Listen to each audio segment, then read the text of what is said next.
балаларды жазалайды, білесің? Балаларды қандай бұзушылық үшін жазалауға болады? Қалай ойлайсың?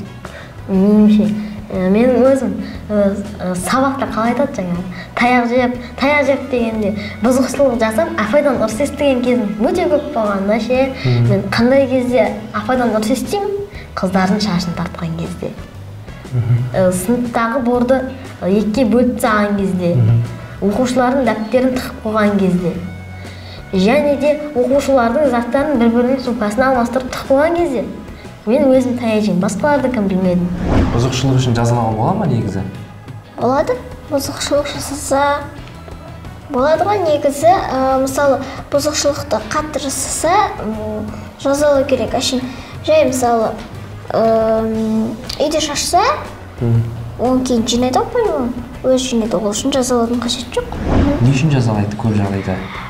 Оларды тыңдамаған үшін, өздерінің жыны шығып тұрған кезде ұрса салады, өтіріктен өтірік. Өзінің жынын балалардан ала ма? Иә. Басқа емес, балалардан алады. Сен қандай жазаға тап болдың өзің? Өзім бе?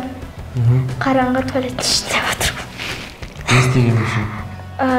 Білмеймін, есімде емес, бірақ әйтеуір бір кездері мен жазалаған түнге қарай.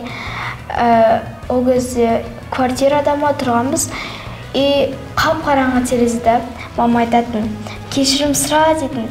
Мен деген жылап тұрмын да, бірақ кешірім сұрамаймын ғой, сұрамаймын деп шығарыңыз ба деп жылаймын. Сұра дейді, сұрамаймын дейді, сосын барып соңында ұйықтап қалдым. Бала бұзушылық жасаса, немесе бала ата-ананың рұқсатсыз бір нәрсе істеп қойса, немесе сондайларды нұржайшы мемлекеттерде істеуі мүмкін. Сен қандай жазаға тап болған өміріңде?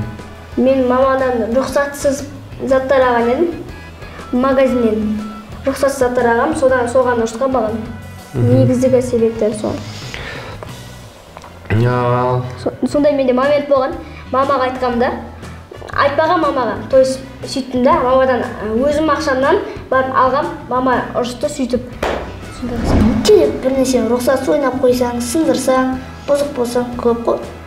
Негізі көбіне телефонды көп отырасың, әке-шешеңді тыңдамай кетесің да, сол жағы да бар. Бірақ жазалаған өзіме ұнамайды. Жазалағанда дұрыс деп ойлаймын. Неге? Тәрбиелі боласың деп, сендерді жақсы болсын деп жазалаймыз ғой деп айтады. Негізі ондай емес секілді, ұрған ұнай ма, білмеймін. Өзің жазаланып көрдің бе? Иә. Қандай жазаға тап болдың? Серьезно айтшы.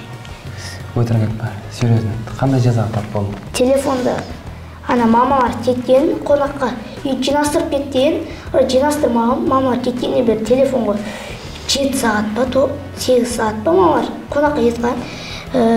Таразға осы, телефонды ойнап отыра берем. Бір уақытта мамалар кілтін ашып, кеп қалса үйдің бәрі бұғып жатыр. Сол кезінен жаман жазалған. Қалай? Бірінші папа ұрысып па? Бірінші ұрысты, кейін ұмыт кетіппін десе, кейін телефонды алып қойды. Мен ол кезде ілімде болды да, Дастанға жинай сал десем, жинамаған. Сол кезде кейін Дастанға айттым да, не үшін жинамадың, мен саған жинай сал десем, өзім білем деп айтты да, мен оны ұрдым. Кейін папаларым келді, маған ұрысты. Шашықты алды, бір-екі рет ұрды, кейін бұрышқа тұрғызып қойды.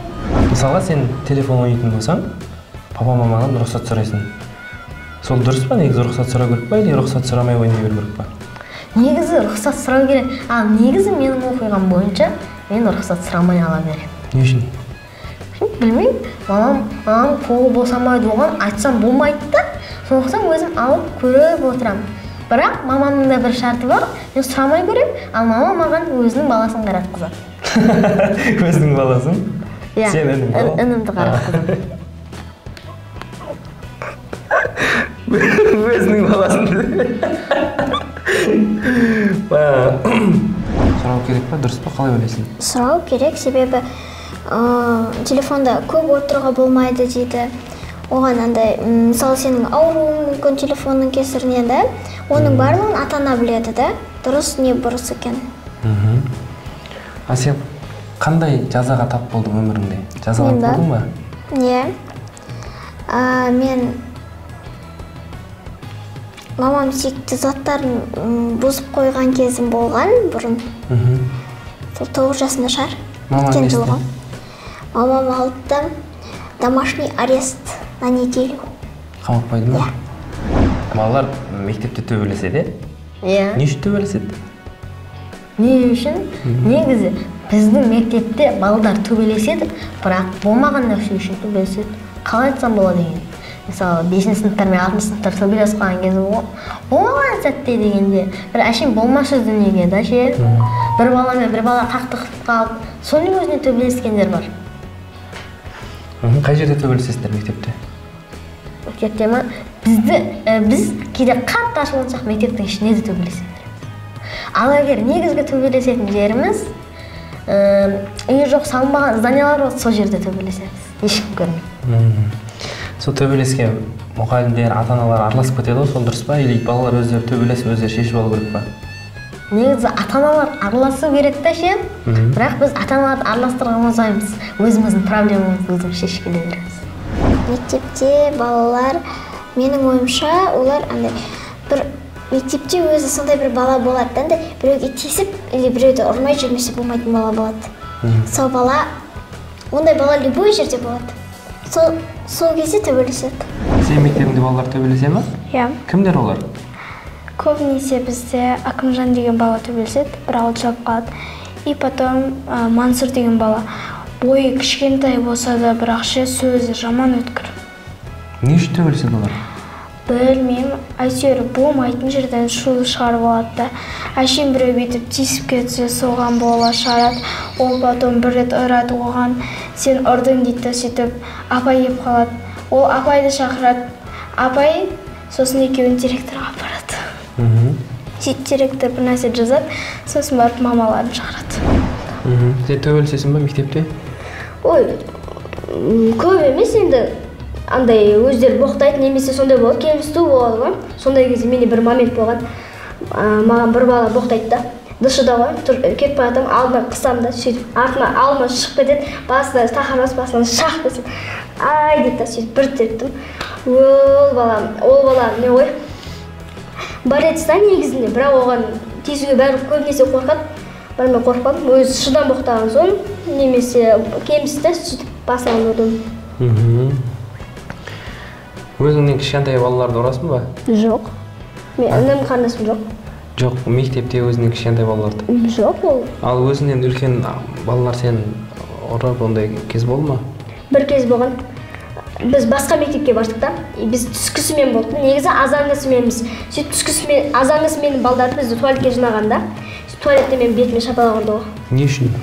Білмеймін, ақша шығарда деген бізге кетті. Ол 2 жыл бұрын ғой. 4 мектепте түскісімен де оқып жүрген кезде. Мектепте төбелес бола ма сендерде? Болады. Не үшін?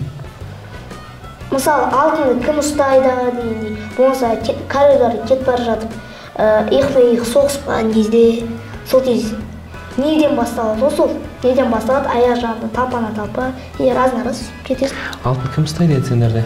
Біз ұстаймыз. Бәрі ұстайсыңдар ма? Иә. Бірінші атаман кім? Бірінші атаман Абай деген бала. Сен ше? Мен 3-пін. 2 кім? 2 Дидар деген бала. Дидар мен Абайдан қорқасың ба не? Жоқ, қорқпаймын.